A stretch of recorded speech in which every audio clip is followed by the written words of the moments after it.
Hello everyone. Hello, good night, good evening, good morning. I don't know where you are. So let paraphrasing our friend Yogo here. Good, good morning, good evening, everyone. Today we have our out of the box developer without of our host Yogo. So we are going to start together today, right, Manny? Hey, That's Manny, right. how are you? I'm good, Pedro. How are you doing? Good to see you after a long time. How was your holidays? It's Oh been yeah, almost 3 or 4 weeks since we haven't seen you. You missed exact. two sessions, I will say. You missed two It's two sessions. sessions. Yeah, Yeah. I started my holidays and my vacation in the day that I had a session, but I had 2 weeks. So then the my it was my latest day of my vacation. The next time we had here. Uh, but it was amazing. I can say it. I went to US, to Orlando, Disney, and I Mm, could take my family there. It wow. was something I can say it's a dream come true since my childhood. It was my first time there. Wow. And yeah, I can tell you all these things. They say, oh, it's magic. Yes, it's magic. But in July, it's not only magic, but it's crowded. So, and it's hot. It I was see. like Yeah. 40 degrees Celsius there. Remind me again, that's Florida, right? That is Florida. Florida is really Yeah, hot yeah, that yeah. time.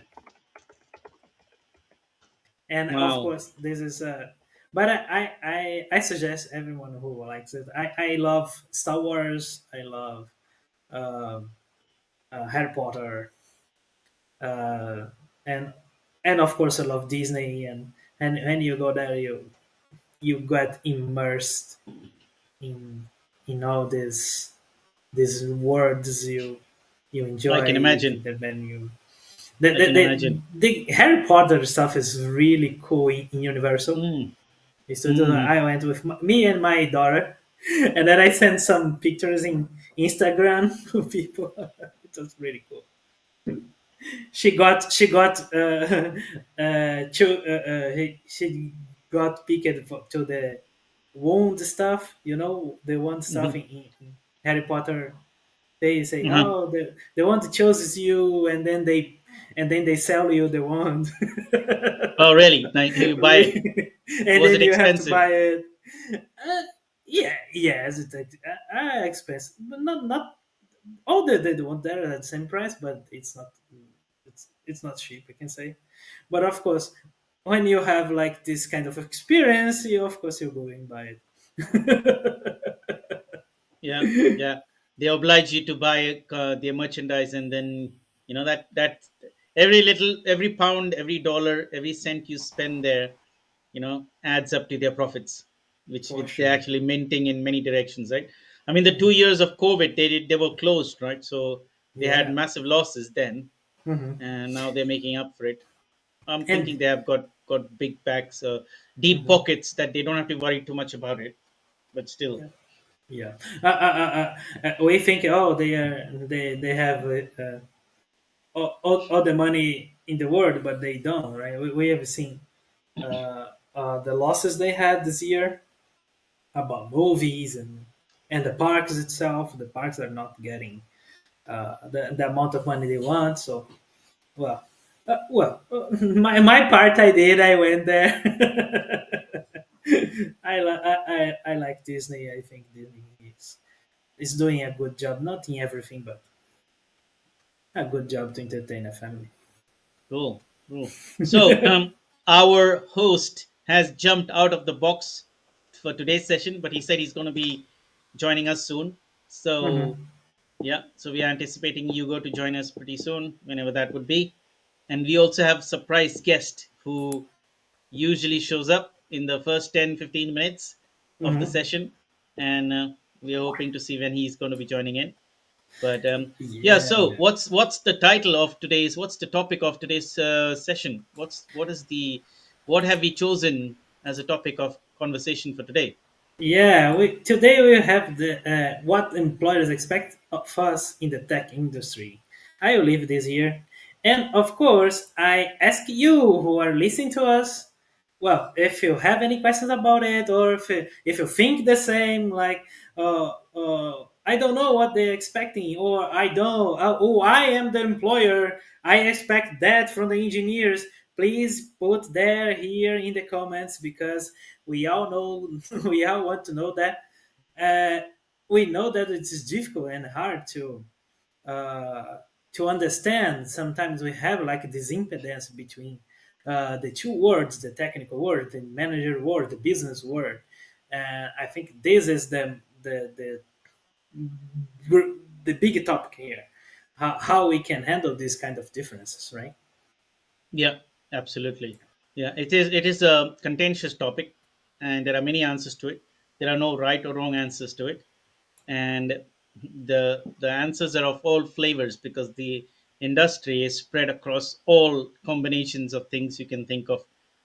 You have areas of the industry where employers know what they expect from the rest of the tech industry, Hmm. and then there are areas where employees are catching up with what the tech industry can offer. So, and they don't know what to expect.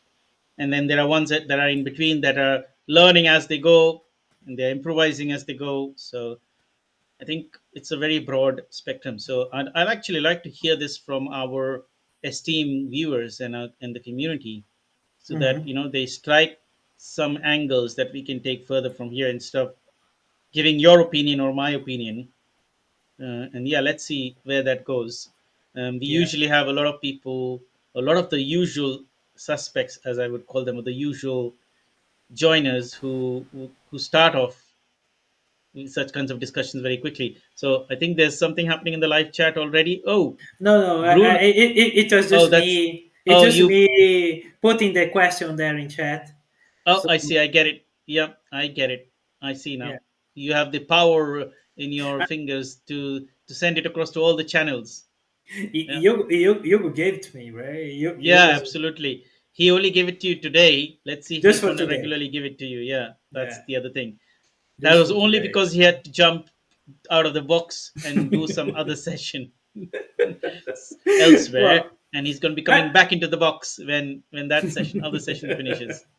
So, well, so let me ask you something about this, Manny. mhm. What do you think? Do you think that we as engineers understand well what the what the industry expects from us? Do you think we have this understanding, or do you think we are not getting into their minds? I think our industry is very unique. At least the tech industry. When I say the tech industry, I mean computing, software, hardware, and the Hmm. software engineering. I mean that, right? Because the tech Hmm. industry can be a bit broader than that.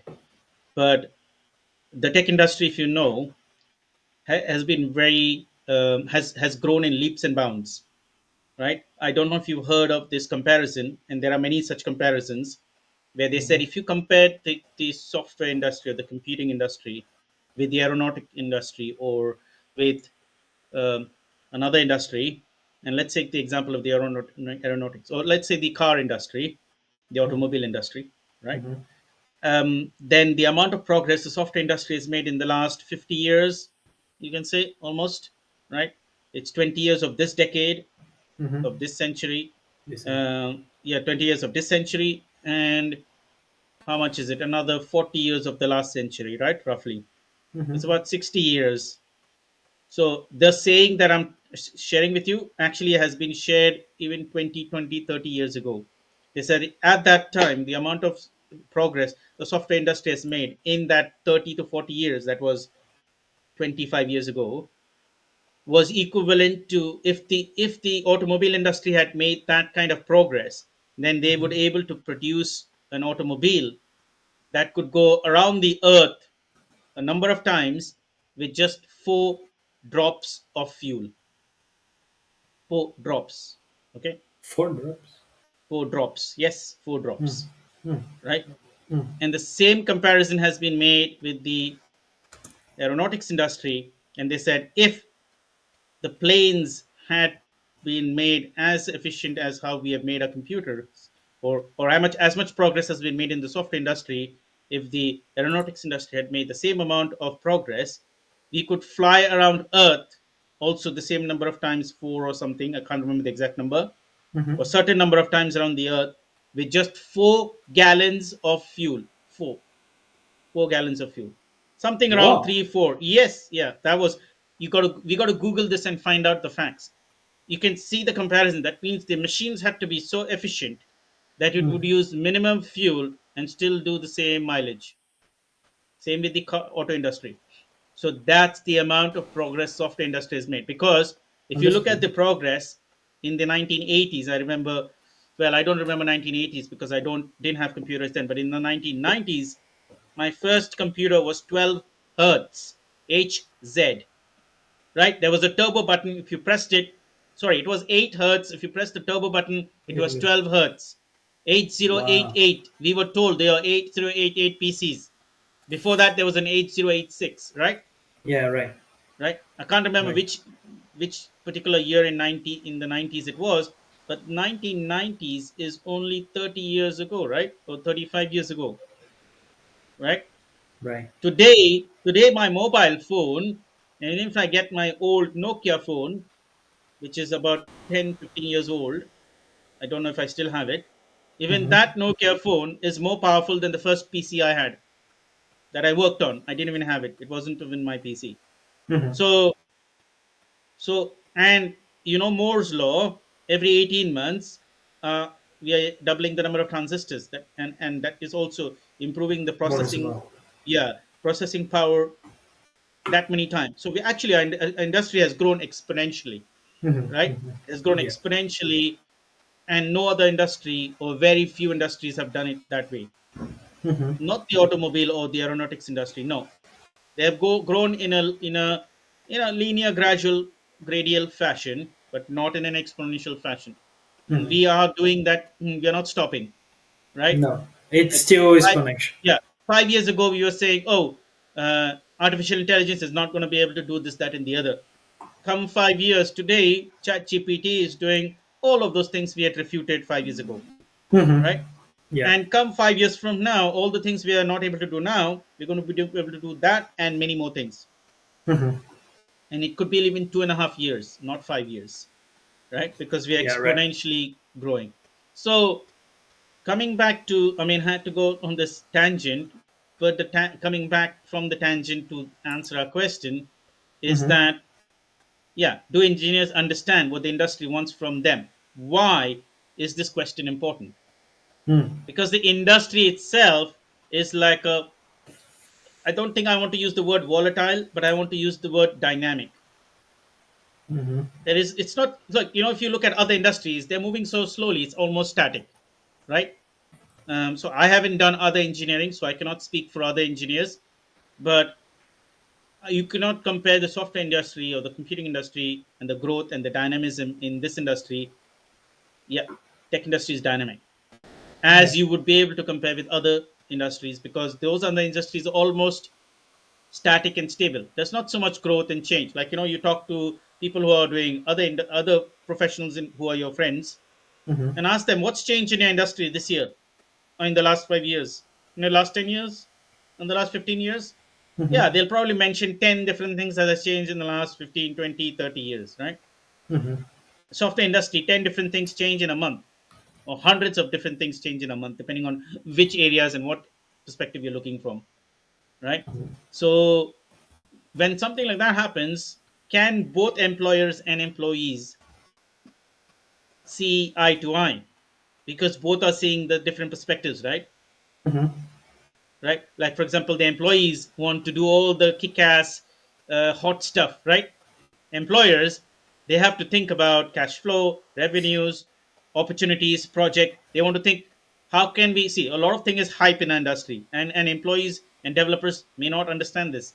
Oh, I want to Hmm. do the latest Java 21, but hey, Mm. listen, we are fine with Java 11 and Java 17.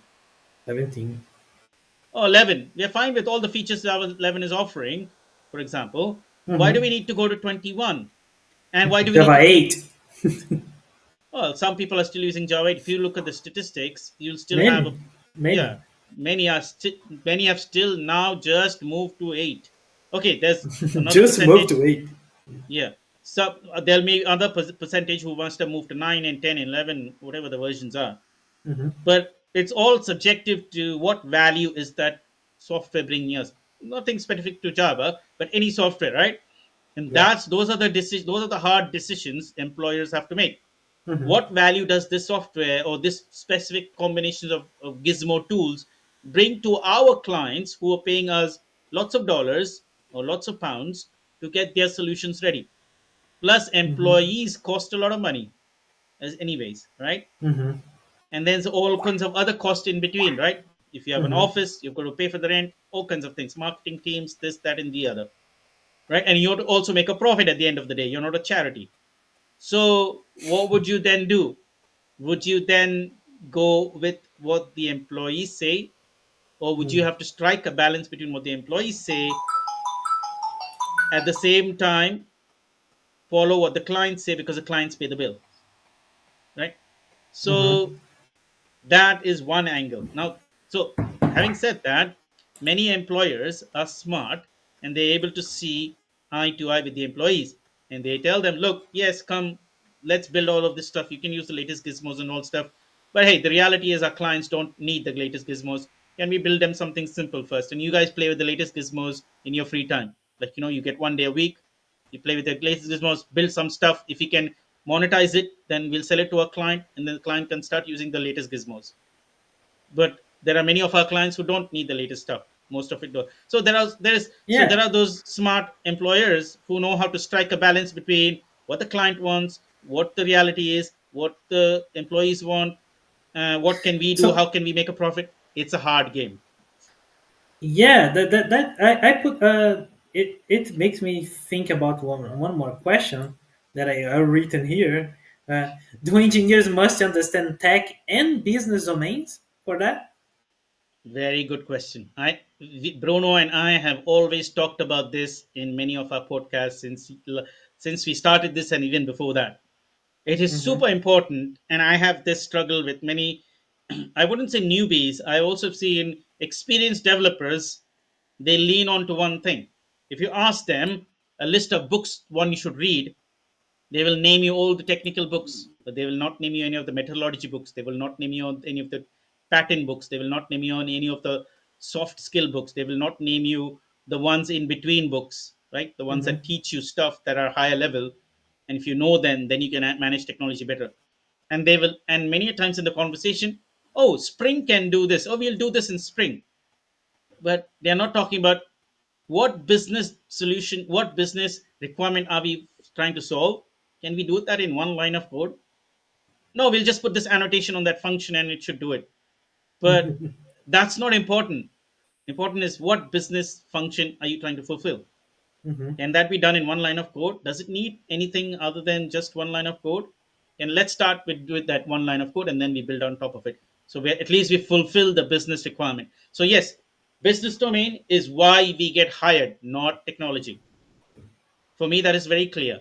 Even Mm-hmm. though employers are hiring you for a technology, if you can go into a business and you can tell them, I'm going to write one line of shell script and I'm going to solve this problem of yours. They're not going to say, here's the door, leave. No, they'll say, all right, you can solve it in one line of shell script. Please come here. Show us how you do it so that we can do it better.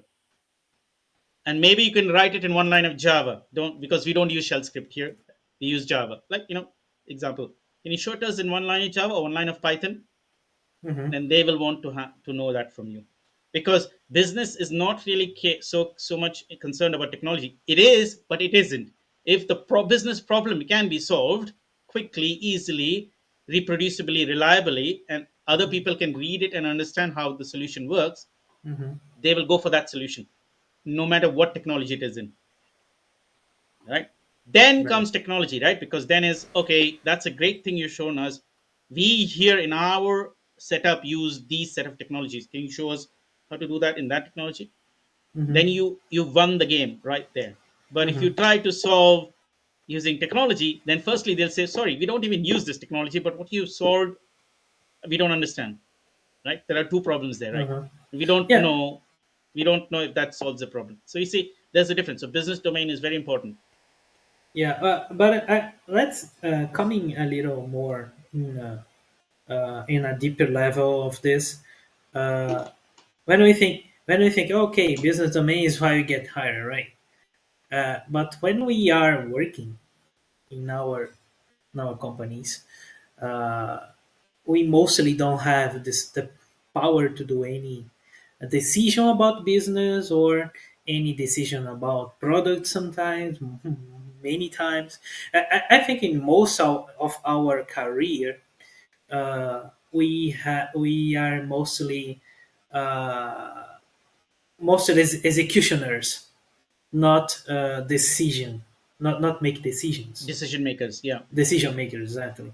So I think so when we think about this, we can say, okay, sometimes we're doing some stuff because, well, we need to because they ask us to, and the feeling is that we we are not doing the correct stuff. Just because sometimes we can understand the domain or the business or what the meaning of all of that. So how we can overcome these moments, especially in our different phases of our careers. Like, I'm junior now. How can I overcome that?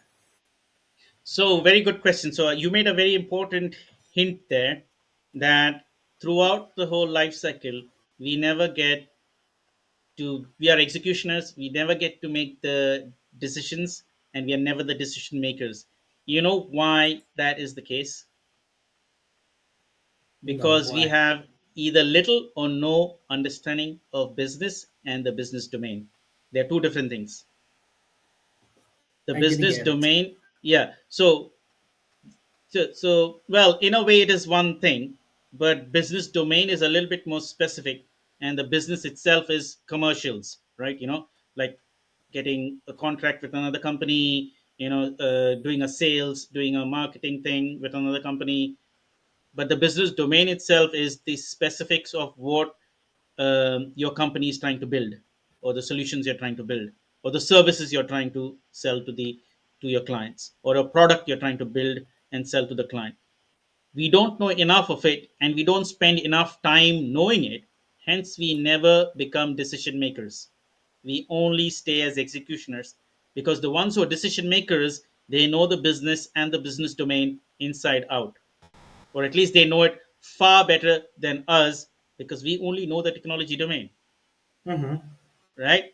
And we don't make an effort to understand the business domain, because we only read books on the technology stuff. We don't try to make an understanding of, okay, let's use methodology to understand the business domain, and weave the business domain with our technology using a certain methodology or methodologies. That way, we are speaking the same language as the business domain experts. You get Mm-hmm. it? Mm-hmm. So there is a concept called um, behavior driven development, and there's a language called Gherkin. It's just an Mm-hmm. example. Mm-hmm. People who use this, they are closer to the business people than the ones who don't use it, because it's with the help of the business people they write the Gherkin stories, Uh-huh. and those Gherkin stories are business driven development tests, and then the development of the product or services or solutions is done using those Gherkin stories, right? So that's an example. That's one way to get close to the business domain expert, because now the business domain expert has a say in the technology you're building. You see, the reason we are only executioners and never decision makers is because we have never built that bridge with the business development, business people side of people, the business stakeholders. Because we are speaking the technology language and they don't understand the technology language, and they speak the business language, and we are showing no interest in it, right? So, as a junior developer or as a starter in the industry, one must take interest in, what am I building? Who am I building it for? And how does that thing work? Let me do it manually first. Let me understand the process manually. Let me draw it out on paper. manually. Let me see, let me draw actors, processes, actions, outcomes, and let me draw a whole flow to flow, end to end flow from customer to client or client to customer, right? That is the first thing a starter in the industry should do. Not write code, because that's what every starter wants to jump to in. Oh, I'm going to start writing code. Yeah, I'm going, and like, what have you done? You have not captured the requirements. You have not understood the business. You have not understood the flow. You have not understood the language the business domain expert uses. You've not understand the terminologies that the business domain. You got to create a glossary of all of that first. When you start drawing the diagram, the flow diagram, you start labeling the names, the flows. All of these things have a business name. Forget technology. Technology can be, I can do solve this. There are people. I don't know. Someone was giving an example. I think it was on our podcast or somewhere else. It might have been Bruno. He was saying that his friend executed a startup by going to everybody's door and asking them how a problem, what problem there, and he could solve it for them. He was actually Mhm. using people overseas in another country where the costs were lower and the people were smart and still could do all the technology stuff and deliver him the solution, and he would Mhm. then go and sell the solution to the people, his clients in Brazil or somewhere else. Mhm. So you see, that was a smart move, right? Neither party knew anything. The person who was Mhm. executing the solution didn't know any technology, maybe knew but didn't use it, Mhm. gathered the requirements and had the requirements executed somewhere else, took the solution and gave the solution back to the person. So you see, that is how starters in the industry should work. Capturing requirements first, understanding the requirement, understanding the flow. Hence, this lack of business domain knowledge comes because we are so focused on learning technical books and writing lines of code without knowing where we're going to apply that for. You need to first know where it's applied for. Then, if you learn the technology, then it becomes easier. So, do you think we as developers should choose uh, a domain vertical or something like that? The same way we choose our stack of choice, like, oh, for example, I should I choose be, oh, I'm a Java developer, I'm a Java architect for financial domain or something like that. Do you think we should do these more often? It's a good question and it's an important one. So, there are two sides of the answer to it. Depending on the domain you choose when you start your career, it Hmm. can be a boon or a bane. It can make your journey easy or difficult. But on the other hand, it's not really necessary if you have to choose a certain a domain or not. See, some domains and some business sectors are more advanced than the others, right? So the use of technology and software will be higher in those domains. For example, I can tell you finance is one of those sectors where they use technology right, left, and center. People are quite the companies and the people working in that sector are quite advanced or forward thinking, because they want to be cutting edge, they want to be ahead of the competitors, so they will make use of the best of technologies out there. Whereas if you take some other domain where people either are phobic to technology or don't know how to use it, or there are no pioneers or innovators in that sector, so that sector is lagging behind. So the use of technologies in that sector will also be small, and the people who are looking for technology people in that sector are also going to be smaller in number. So you'll have less roles and less jobs in those sectors.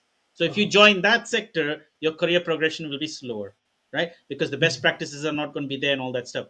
I know that when I joined finance sector and I met whole community of people who worked in the finance sector, there were more people from around that finance sector and their friends around that who were doing best practices, who were doing craftsmanship community practices, who were setting up meetups and events to various organizations and conferences and meetups and other workshops that were related to improving your craft. Hmm. Now, I haven't come across another sector where the amount of people interested in improving their craft was that high. So you see, it's a good question, but at the same time, it was more the attitude that we needed to have, even in that setup, to learn from those people, because every one of those were trying to tell us learn the business domain, try to find out what the requirements are, make Uh-huh. friends with the business stakeholders. Try to understand their language. That is needed. And if you do that in any industry, you'll be moving faster in that industry and progressing faster than worrying Mhm. about which industry should I be in to do that. Because sometimes if Mhm. you don't have that attitude and you come to the finance industry or an industry that is as progressive as finance, you might feel backlashed. You might feel clashed, a clash between yourself and the others because your thinking is different from the others. Mhm. So there is That's true. that angle as well. So it is an important thing to choose a sector. At the same time, it is not that important. More important is to have the process and the attitude and the mindset and the right steps. B comes after A. So do A properly and then do B.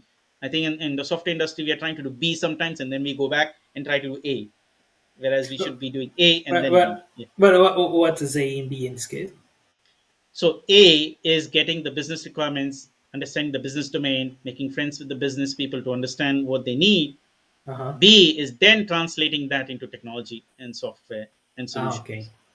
Yeah, we have grown in such a way that we are solutionizing first, which is B, and then we are going and checking with the business domain experts who will say, "You've done it okay, but I think there are these changes." They won't tell you it's all crap. It's okay, but I have these suggestions. Is it okay? Can you fix that for me? So that Mhm. shouldn't have happened in the first place at all, right? If you Mhm. already had started with A, then B would say, "This is nearly good. There are just a couple of changes. Well done." That's how you would hear, Mhm. right? So there's a difference between the two feedback, right? If you do Yeah, B first completely. and then A, and then if you do A first and then B. And it's very flexible. No one tells you. There's no hard and fast. Nobody will tell you do A first and then B. It's something you need to figure out yourself first. Oh yeah, for sure. But I think it's I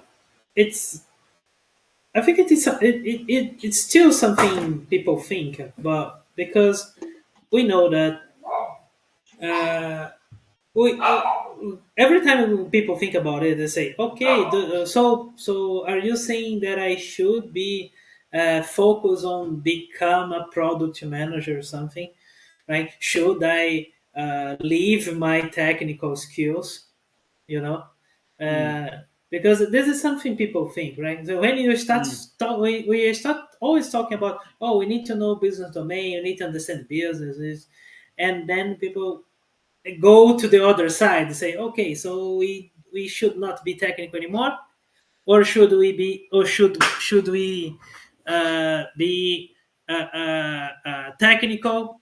Uh, if we should learn even more, be even better technical as I can be, because of the two things we have we need to we spend time to do, right?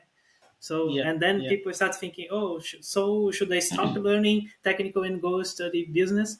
All right. Mm, I'd like to finish just my question because we have mm. our special guest here, man. Oh Hey, my let's goodness. give Hey, a hug Bruno to has arrived. He you has Bruno. talk arrived He is you right talk at the about time being right you now. talk being a better developer. I join in immediately, right? So We were talking about this, right, Manny? so how you doing, Manny? How you doing, Pedro? Good to see you guys. Been missing you. Yeah, we Yeah, too. you too. You too. How was your 24 days of running around? 36, man. 36. 36. Oh, wow. 36. I, Wow. I arrived back home last night. I'm still dizzy. Oh, my I can goodness. Oh, imagine. my goodness. Yes. Yeah. Wow. Well, How it's many? great to How see you many on the show. countries? Yeah. So it was 10 countries, 13 flights, four train travels, 4 hours on a boat. The boat. It's like every 3 days, on an average, every 3 days you were traveling. That's Yes, ridiculously tiring. Oh my Ridiculously yes, god. tiring. yes. And sometimes like just traveling like one day after the next, right, for a few places, and Yeah. Yeah. so yeah, it was really tiring, but it was awesome, man. It was totally awesome. I had a big opportunity to talk to lots of people, great conversations. Bruno's back. Yeah, right. Great conversations and lots and lots of developers. I mean, all kinds of good questions and good discussions and good friends, right? I've had a chance to meet in person many people that I just knew online, and had a chance to spend time with good friends, right? Like Rafael and Otavio and Elias and Tati, right? So, I mean, it was so great, right? So I visit the an event that was a dream for me to come to participate. There was Jay Creeds. I helped funds, right? Because I was on the very first one of Jay Ibiza, a new event that just started this year. So, and almost got stuck. I was gonna knock in your door, money. Oh, really? Yes, because I almost got stuck in Birmingham. Oh, So really? You did? I What was the day you landed there? Because your schedule said to be confirmed, and then I wasn't sure if you're going to be there on that day. yeah, I know it's that's I forgot to adjust that, but yes, it was. Uh, I I did a talk there on the 18th, Oh, right? right. Okay. Yeah, but then we lost our passports in Birmingham. Oh my Really? goodness. Oh Yeah, my god. it was really scary because I there's no way I was supposed to leave the next day to Portugal, right? So there's no way I could leave England if without my passport. So so we're planning, you know, to go to London and go to the Brazilian embassy, all of that. Mhm. But we're able to recover the passports before our flight. So Oh, yes, lucky you. Well Whoa, done. really, Yeah. lucky you, Yeah, man. otherwise you would have to come to London, get your passport from the what is it, Brazilian the embassy, Brazilian embassy, and so on yes, and so forth. Yeah. yeah. So I was already planning here to go knock on Money's door. A surprise one. Right. I could Yeah. not I could not knock on heaven's door, but I could knock on money's door, right? I'm about to say, Yeah, it's the closest when you come to London. That's the closest, closer to heaven.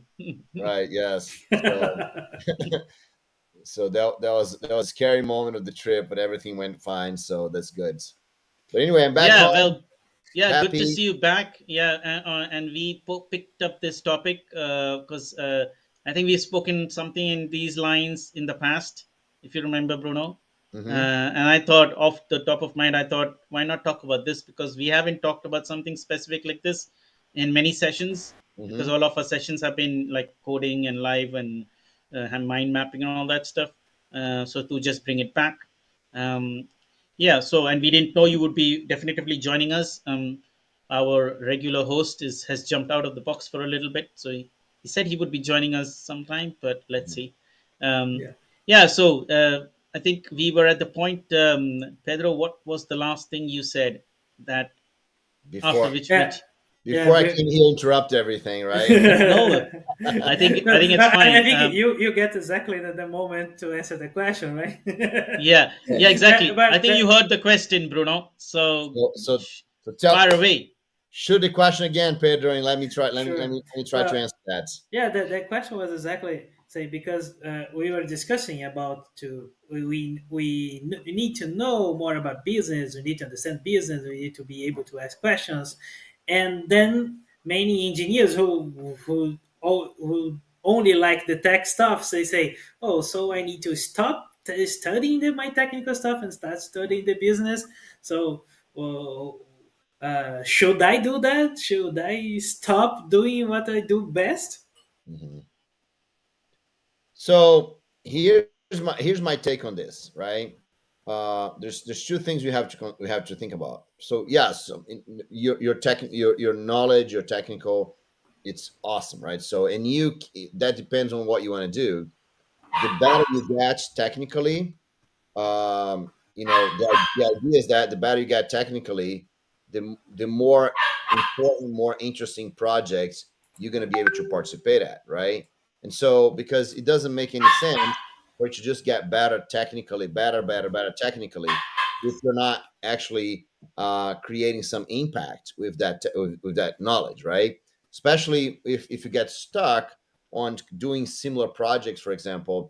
So you have to go into into deeper projects or into you know, more complex projects or anything like that, right? So so then the question becomes, okay, so how can I go to those projects, right? Also, because that's the point, right? So the more interesting, the more challenging project you get to, the better you're going to get technically, right? Now, for you to be considered for those projects that are going to have more impact, you have to have a better reputation. So all the things that we're talking about here, you go know the business, more the architecture, you're able to communicate, you're able to present, you get visibility. All of those things will help you to get you into the more interesting, more challenging projects. And that is when you're going to go deeper into technology, right? So those things are not on either either or, right? They are more like an also and, right? So no, Also, you get to learn the business, you get to be better communicator, and that puts you into more interesting, more challenging projects, and you get to know to go deeper in technology, right? So I think that's the way I see it. And yes, if you don't do that, if you don't actually, there's one interesting thing here. And is Conway's law. I think we talked about Conway's law sometime in the past, right? And Conway's law, actually, let me even get here just to read exactly, right? So uh, Conway's law, right? So just Wikipedia is the best place to get yeah, Conway's law. yeah, that's exactly where I am, right? Okay, so I'm just gonna put a link here. So if anyone want to follow that, right? Where's the chat here? I'm just putting the chat so Pedro can everyone else, right? So, money already beat me to it, right? So I'm not why I'm trying to do It's that. all right. You can All use right, any of the links. It's the same link. right. So Conway's law says any organization that designs. So first of all, before I go to Wikipedia, right? So we all understand that Conway's law is the idea that you know uh, the structure of your organization impacts the design and the structure of the design of your system, right? That's how we say Conway's law. But I like to read exactly what Conway's law says because it does not talk only about the structure, right? It says any organization that designs a system will produce a design whose structure is a copy of the organization's communication structure. So that's the word we mm, forgot to Yeah, mention on when you talk about Conway's law. We talk about the structure. We forgot that what Conway say is about the communication structure of the company. So here's how I read this in regards to this question here. If you don't communicate well, you don't design good systems, right? So how can you get the most interesting projects? How can you participate? How can you go become more technical? You have to communicate well, right? yeah, So absolutely. there's no way out, guys. You have to communicate well to be a better developer, to be better technically. Yeah, yeah, absolutely. Because there is a subtle difference between organizational structure and a communication within the organization. Now, one does have an effect on the other, one does influence the other. An Sure. organizational structure that's mhm, rigid will have that kind of communication. An organizational structure that's fluid will have that but an organizational structure that's like a cannonball will also have that kind of communication impact, right? So it mhm. does have an impact, but it needs to be explained. It is the communication structure. See, I usually tell people is that the design of the product is a reflection of the communication in within the organization. Like Mhm. I shrink Mhm. it very. I hope I don't lose the meaning, but it is quite close, hopefully quite close to what Conway has actually written in the exact words. Because Right. Yeah. I don't usually remember his exact sentences, like hence we had to go on to Wikipedia. But I do remember the principle of what Conway's law is trying to say.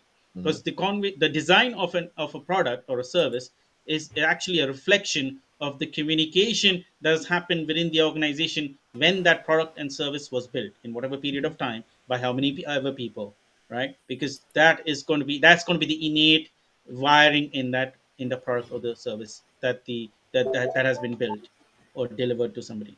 And Right. hence, actually, your points are so good. It actually ties in with what I was mentioning to Pedro earlier.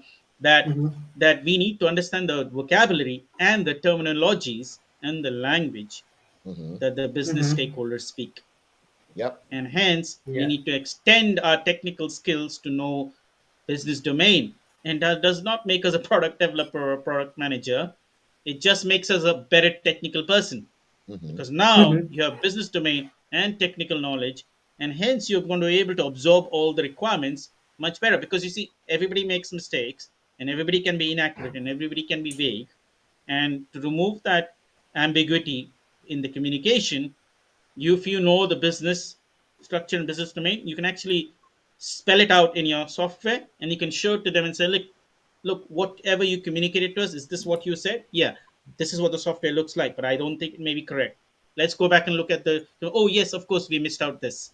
Or Mm-hmm. sometimes it could be, this is what you communicated, this is what I said. Okay, oh sorry, I misunderstood this, did you mean this? Okay, let's go and correct it. Okay, we'll correct the software here. That is a sympathetic way of communicating with the business stakeholders than saying, oh, you didn't give us the requirements right, please give us the requirements right the next time. Doesn't work that way. Right. Oh, No, it's your never. fault, it's your fault, you made the mistake in the requirements. No, my friend, it's both of you's fault. You both need to work together to get the requirements right, and the requirements are never ever right the first time. Unless you're a robot, there's always some back and forth that needs to happen. That's called collaboration. And hence you need to speak their language and help them understand your language.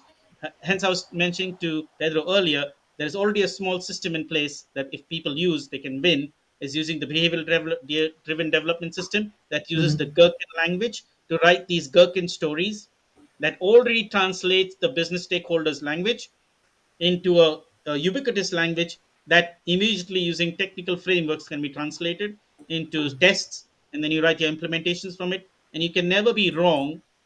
Well, within reasons, you'll always be right, because everything that the language of the business requirement is translated into your Gherkin story, and you've written tests Mm-hmm. with it. Unless you've made a mistake in one direction, whether the story has been wrong or the implementation has been wrong, and you can catch it. Hmm. Because once you communicate back with the stakeholder, you can say, this is what you said, this is what's outputting, this is the result you wanted. And they'll say yes, or they'll say no, or they'll say, actually, some of it is right, some of it needs to be fixed, let's go revisit the story. Or you would say, actually, let me revisit my implementation, maybe I misunderstood your story. Or the business stakeholder say, actually, now that you've done this, we realized we made a small mistake here, there, and everything. It is our business requirements that needs to be slightly different for us actually to see those results. We made a small mistake, let's fix it in the business requirements. The moment you fix the business requirements, because your stories are connected, that means your business requirements connected with your technical wiring. Your technical wiring needs fixing as well, and then when you fix it, both parties are happy. Yep. Mm-hmm. Yeah, That's a and summary. I would add one thing more, because because we have, I think, in all our developments we have the three three pillars, right? The technical part, the business part, and the managerial part. Because we always have the managers and all the process stuff, all the software engineering stuff involved here. And I think the same question we do here is say, oh, how we can improve this communication, not between like the development and the business, but between the development and the management, right? Uh, and when we improve this, or when, for example, if a developer understand much more about management, or how the management works, or what the management needs, what management needs to report to the higher management, you can be a better developer for your manager. If you understand the business, you can be a better developer for your product manager. The same way, because you understand what they need, what they value, Hmm. right? So Exactly, and exactly. this is uh, and that's why I would add, because it's not only business. Most of the time we don't know. It's much more difficult to understand the business, because sometimes we are changing business, right? Developers go to one business, we go to another business, go to another business. Sometimes you are a consultant and you go to completely different business. But we always have the management part. We always have a manager. We always have an organization that we need to tackle. And this is, I can say that, for example, I studied management, project management, like in more than 15 years ago. And this is, for me, it was like opening my mind. I was like a technical guy, just like architecture and development, design code, and object oriented stuff. When I started understanding what the management needed to do, and I could say, "Oh my God, that's why I always have problems talking to my manager." Because always a manager is asking something that I don't think are the most important ones, right? Yep. And Yep. That spot on, Pedro. Because Yeah. the relationship needs to be built, but also more than that, the way to win over the management is to actually try to understand what are they trying to solve. You see, getting the business requirements right is one thing, one but thing. what problem are you trying to solve? Who's your audience?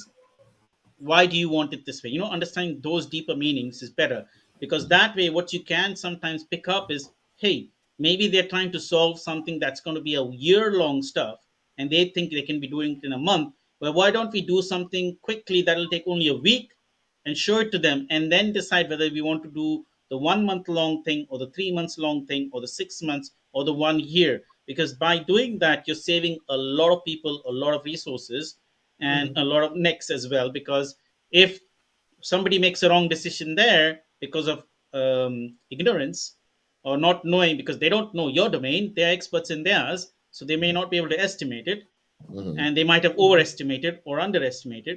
But if you can help them overcome either of the overestimation or underestimations, then they will be better friends with you, right? Because both of you are on the same on the same journey, or the same Mhm. battle. You're on the same side. You're not two opposite sides. It's not, Exactly. they are your clients, but it's not opposite sides. You're on the same side, because if they are successful, you're successful as well. If you're not successful, you might have to look for some other role somewhere else. Yeah. Simple as that, right? So why not try to solve their problem by trying to understand the nature of what they are trying to achieve, right? And at the same time, fairly, they should translate to us what is they are trying to achieve, right? That is also a fair thing, right? If that is not going to be clear and it's going to be vague, then of Mhm. course you're not going to be able to help them. You'll have to work harder to find out what they're trying to achieve. That's where I come from. I don't know, Bruno, if you have something to add to this, or something to different to say Yeah, about this. there's just one more point, right? So you guys are Mm, talking about this conversation between what the requirements are and what we need to implement, all that. And there's one more thing that I think you should consider also in terms of being better is that the technology, what are the things that you want to do, the things that you want to include, the new technology that you want to use, for example, right? So being able to understand the business and understand where the things that you think are important should be applied, right? So then not only you can listen to what people from the business want, you can do the other way around. You can propose things, right? yes, And so and the best way for you to work on the most amazing technology, the most amazing projects, is that when you are able to propose those new things that that you're looking for, and then you get to work on the things that you want, right? So again, exactly. it all comes to the idea that how can I be a better technical person?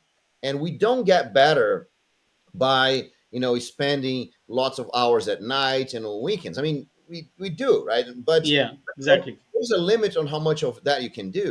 If you really want to be better, if you really want to be an amazing, you should be improving at work, right? Doing things at work. So how can you do that if you are unable to see a new technology, see a new project, a new way of doing things, a new technique or whatever, and you don't understand enough about your business to actually bring that, not just say, oh, I want to use this, but actually say, guys, what we're trying to do here, here's the reason why it's going to be better. Here's how much more money you're going to make. Here's how much faster we're going to do, whatever, right? So if you have to understand the business so you can actually bring things in and propose things, and then you get to work on those new things, right? And then Yeah, you get much better technically. So I think that's there's no way for you to really grow beyond a certain level if you don't take those steps.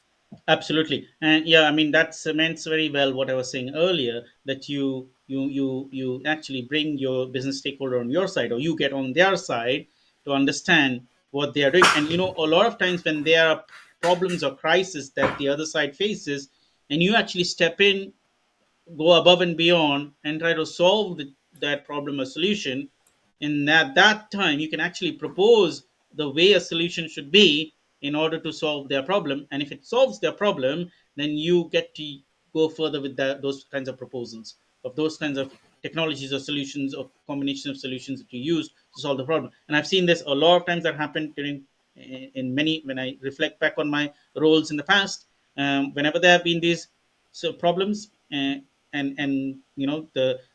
of course the business doesn't have the technology mindset. Sometimes they Hmm. don't know what to do. They only know from what they've heard from different people. And if you say, okay, here's my proposal, this is what you're trying to solve, and I just did this and it solves this part of the problem, how do you think about it, how about taking this further?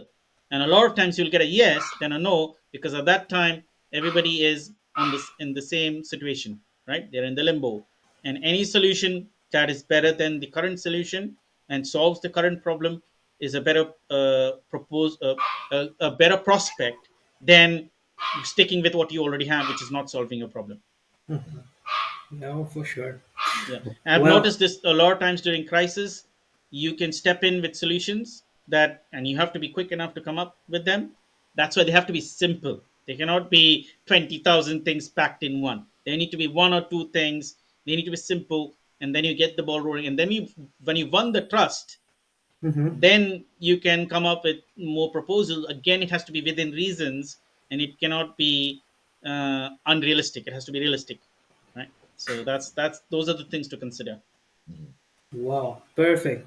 I know this topic is hot. We will have to the best of to talking about careers here, but well, we are You know, about our time here, and I would like to invite us to start that our section to share books that we have every session. Yeah, So yeah. who wants to start?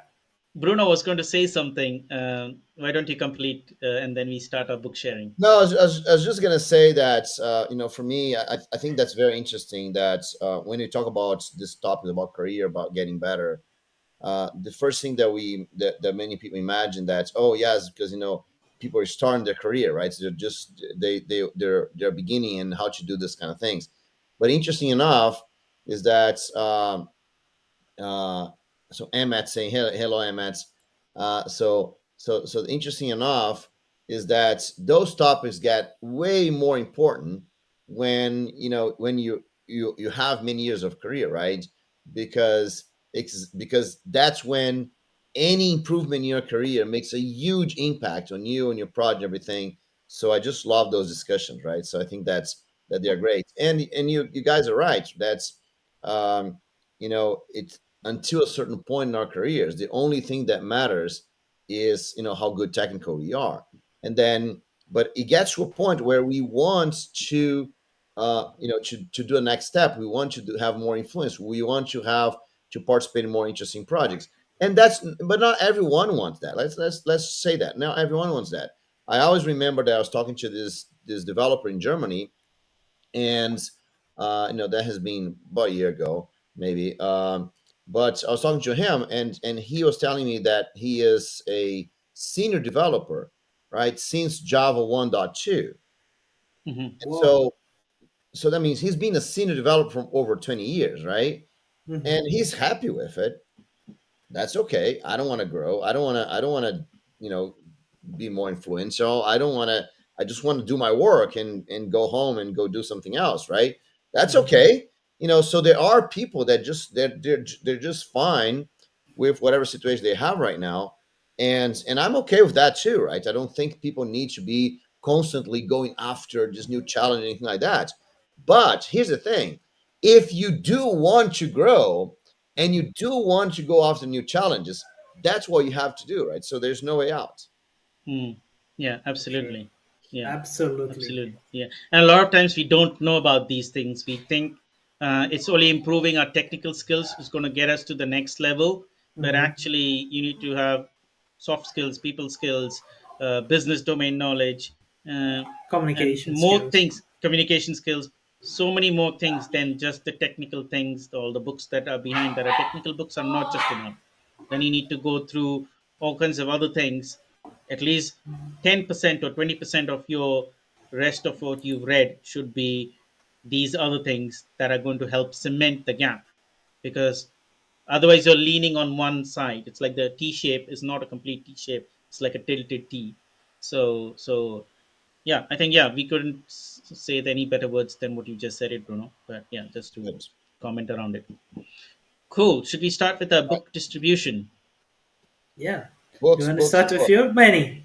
I can copy you from here. Yeah, why not? Yeah, why don't you do that? I was going to do it, but Sure. you do the honors for me. Sure. I just So yeah, so Pedro just copied the book called Deep Work by Cal Newport. Now, this is a book I thoroughly like.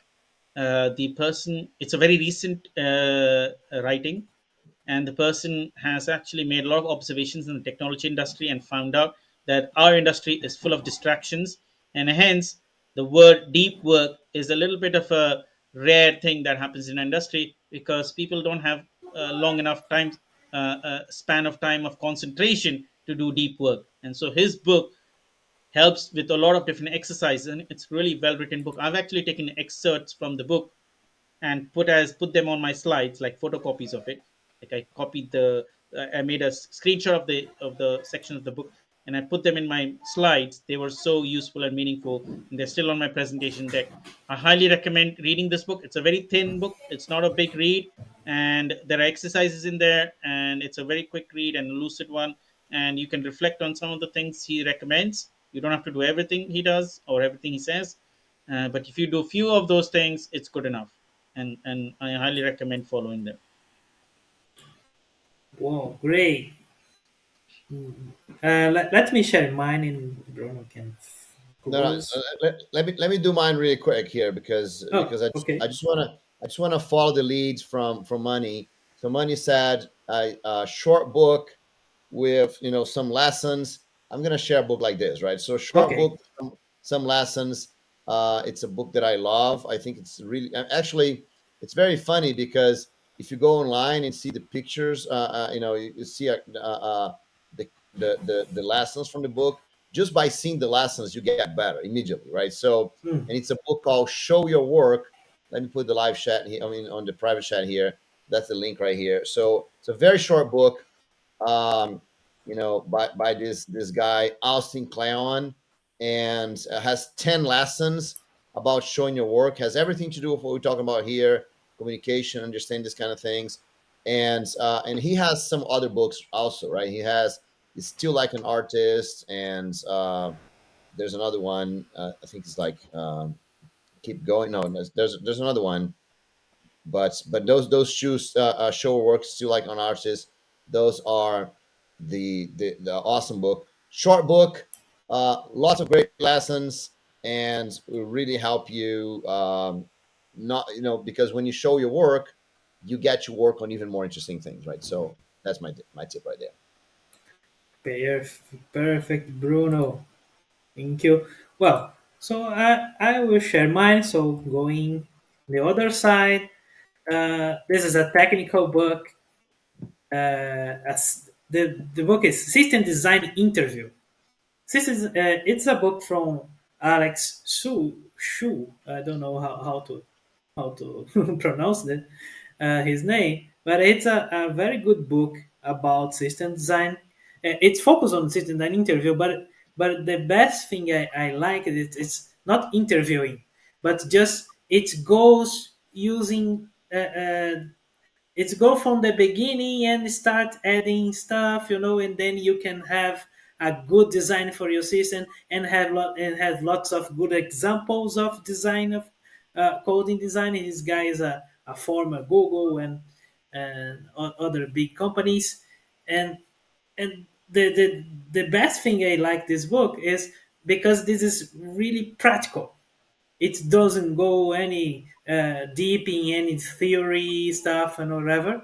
It's say, oh man, this is what you need to do in design system interviews.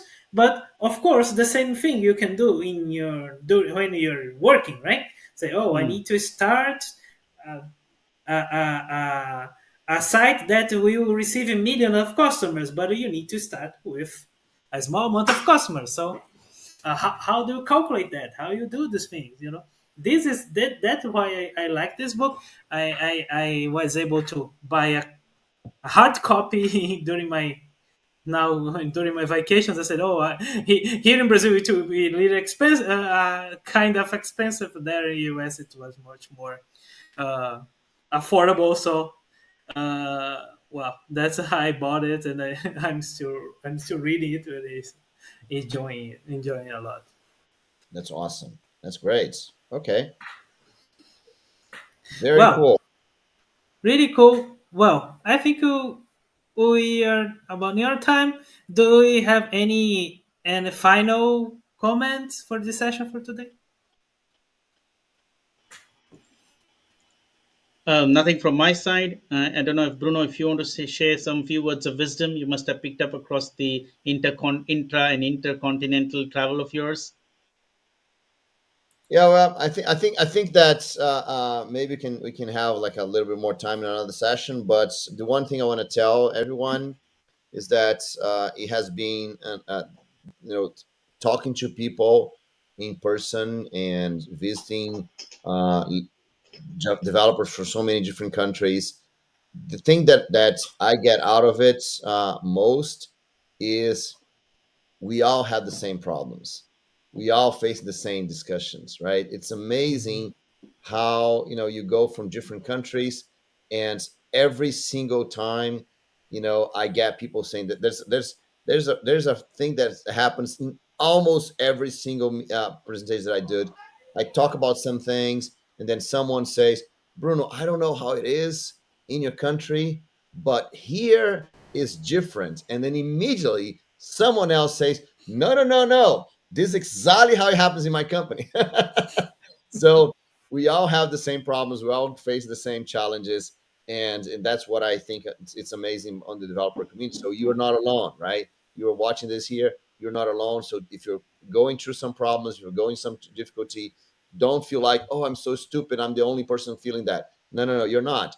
We're all going through the same problems. We're all going through the same difficulties. So share with other people, talk about it, ask for help, because that's what we're here for, right? We're here to help you grow your Mm. career, think outside the box, and really become a much better developer. Yep. Very Perfect. well said, Bruno. Thank you very Very much for well. sharing those words. Thank you, Bruno. So, and of course, if you wanna continue discussing about this topic, this week we have a campus party, and we're gonna have the campus job there. We will be there, and Wednesday, Tuesday, Friday, and Saturday. So we will have some topics there. I will be there on Saturday, but Yogo will be there like all the day, and Bruno, of course, will be there some other day as well. So well, thank you, everybody. Thank you for listening. Take care. Thanks See for ya. Bye having me on. bye. It was Yeah. awesome. Thanks a lot. Cheers. Bye.